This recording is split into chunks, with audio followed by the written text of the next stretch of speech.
Hi YouTube, it's AC Dodd here again, and I just thought I'd put together a little video following up requests that I've had on spark plugs, so people can find out what my views on spark plugs are and what spark plug I use for what application. So hopefully you find this useful. So let's get stuck in. Okay, so spark plugs, what I use in my A series engines when I tune them up.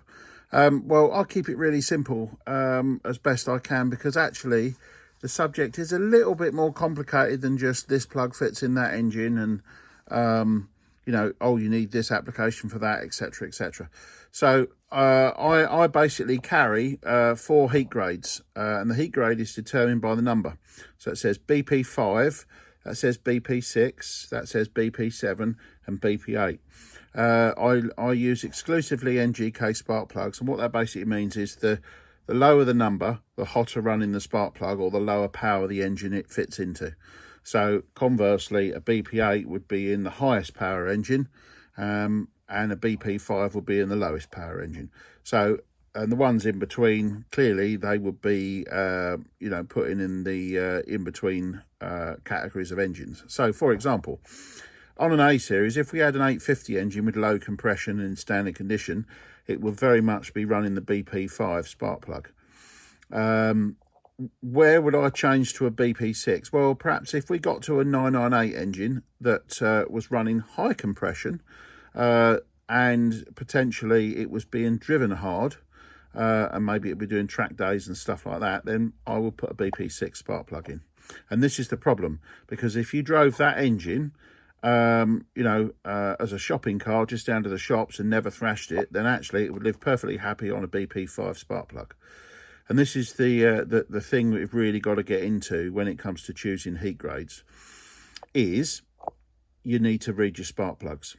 So in terms of how I determine what plugs are, when I get to an engine and I take the spark plugs out and I assess how that's running, if it's running and it's the spark plug's clean, but the electrode's bright white, for example, with some bubbling on the and maybe some spots on the insulator, I would most definitely consider that to be overheating, so I would go up a grade.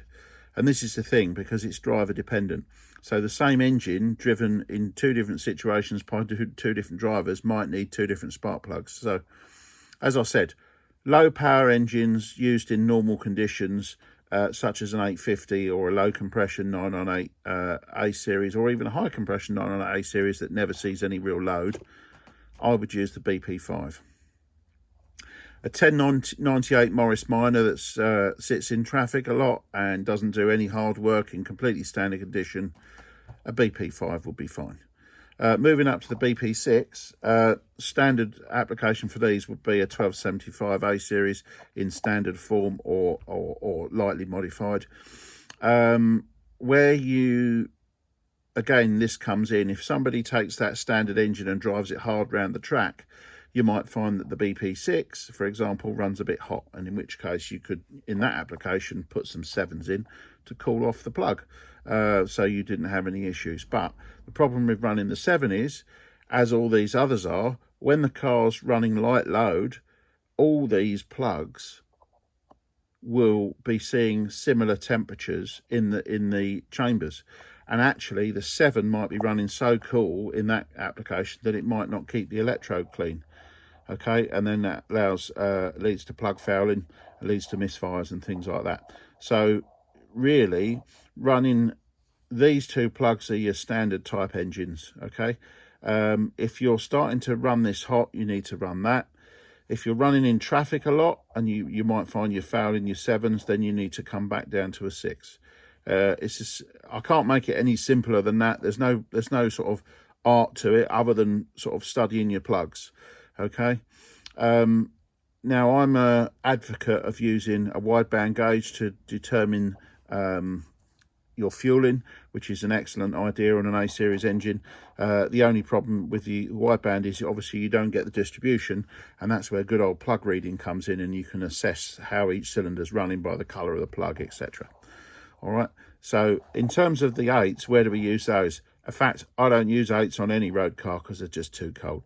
This is track cars, competition use only, mainly highly boosted turbos. Again, some turbo engines can have issues because they'll foul their plugs when they're on light load, because the plugs need to be sufficiently cold running so they don't melt when it's running at high powers. But when you're running at low power, you can run into an issue where those plugs can build up a layer of deposits, which means they won't run cleanly. So there's nothing special about any of these plugs. So you might have noticed I've got a BP5E there and all the rest are BP ESs, and that's because this BP5 is a V-Groove one. I try and use the V-Groove ones when I can get them. They're not always in stock with my supplier, so I flip between BP E's or BP ES's. It doesn't really matter. I prefer the V-Groove one because I think the engine stays sharper longer. So when we're talking about spark plug life, I did an experiment about 30 years ago where I had my own car and I dynoed it with new plugs in, and then I drove it for 5,000 miles, and then I took it back to the dyno, and it was running BP6 ES spark plugs, and it lost 2 horsepower. So we changed the plugs, put a new set of plugs in, exactly the same plug, gapped them, and then put it back in, and lo and behold, my 2 horsepower come back. So all I'm saying is plugs are a disposable item. If they're in the engine more than a year and you use it regularly, they're past their best. Okay, so I always say, if you come to an engine and the plugs are not shiny, generally speaking, they've been in there too long. 2 ways you tell that a plug's been in there too long. One of which is its corrosion on the outside. Second of which, at the bottom of the insulator, you get what they call the corona discharge, is where a charged area of atmosphere around the bottom of the plug, and it attracts dirt and detritus, which kind of stains the bottom there. If you've got that, definitely plug's been in there too long. In terms of exotic plugs, I've never really found exotic plugs to produce any more power. Sure, NGK now produce some platinum versions with a nice fine electrode at £60 a set. Yes, they're basically produced so they last longer, and you don't need to change them so often. So I would recommend those if you've got the budget. However, if you're like most of the mini-owning population and you don't like spending a lot of money on spares, there's nothing wrong with these standard plugs. The only thing I would say to people is you need to change them often. So don't just buy 4. They come in packs of 10. Buy 20 at a time. So then you can change these and always make sure you get smooth running and trouble-free starting with a nice spark plug. The other thing I will say is do not ever take these out of a packet and screw them in without gapping the electrode. They don't come gapped correctly for a mini application, so you need to do that. And that's typical points applications are 25 thou and electronic ignition when they're using the low power coils, 25 thou, and then high power ignitions with 0.8 ohm coils only, 35 thou. That works very well for most applications. Okay, what you're looking at here is an image taken by Keith Carver, who does a lot of dyno tuning, and he kindly provided this image so I could use it to demonstrate the correct or optimum plug colour for an engine once it's tuned correctly with the correct air-fuel ratio. So as you can see, the outer ring of the spark plug has got some black soot around the outside, which is perfectly normal with modern fuel, and the insulator on the inside is running clean and white. Now obviously these are based on a new engine, so I've also included some pictures of some used plugs that have got a few miles on so we can see how they look. Now these come out of running engines that I looked at a recent tuning day, and these plugs are all in various states of wear but show colours which are actually acceptable. So this is what I normally see in most people's engines when they come and ask me to come and tune their car. These are all carbon fouled where the fueling is much too rich. Here's a close-up of a plug in good condition.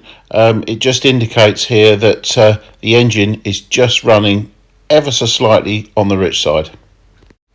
And this one shows a plug which is actually worn out, so you can see the end of the electrode is not quite flat, and the earth electrode has started to wear and become slightly thinner. The light brown biscuit colour there is indicative of an engine that's burning a small amount of oil, which is quite normal, and a plug that's been in use a long time. Fueling wise, it's pretty good. Another thing to look for with spark plugs is the resistor type plugs. I don't use resistor type plugs on the conventional ignition systems on the Classic Mini. These are denoted by the R on the side of the plug there and the blue writing. The NG UK website actually admits to the fact that the resistor does reduce the power that is available to ignite the mixture, but therefore they should be used in applications where there is sufficient coil energy to run the plug with no problems. The reason why there is resistor spark plugs is to reduce the electrical noise that's produced while the engine's running from the high tension cables and sparking, and they are a must on cars that run ECU type ignition systems. So to sum up, all I would say is run the warmest plug you can in a road car that doesn't melt, obviously, because it will give you the cleanest start in, the smoothest running in road applications. Clearly, I'm not discussing racing applications because that's dependent on the engine, and I would, if I was looking at that, I would try my spark plugs, read the spark plugs, and then maybe do a spark plug scan and try different options to see what that engine actually preferred and running different gaps, etc. In this case, road cars, most exclusively 5, 6s and 7s. Okay, so hopefully that helps you out. There's not a lot of mystery to it. It's fairly straightforward the way I see it. The main thing is you don't want to run a plug that's too hot and melt it, because that can end up in engine damage, and that is something to be avoided. Well, hopefully you found that useful. Just one little thing I want to add on the end there. I've noticed that about 3/4 of the people that watch my channel are unsubscribed. So if I could ask you to subscribe, that'll help me out. That'll help me make more videos and perhaps make some more interesting stuff that you guys want to watch. So as ever, please like and subscribe, and I'll see you soon. Thank you.